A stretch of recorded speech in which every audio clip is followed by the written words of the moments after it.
पतिं सुरगुरुं वन्दे जगत्कारणं वन्दे पन्नगभूषणं मृगधरं वन्दे पशूनां पतिं वन्दे सूर्यशशाङ्कवहिनयनं वन्दे मुकुन्दप्रियं वन्दे भक्तजनाश्रयं च वरदं वन्दे शिवं शङ्करम् ॐ मृत्युञ्जयाय रुद्राय नीलकण्ठाय शम्भवे अमृतेशाय शर्वाय महादेवाय ते नमः।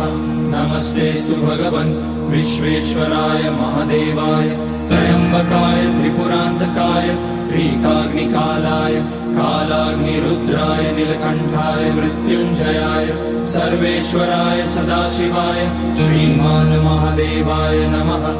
ॐ नमः शम्भवाय च मयोभवाय च नमः।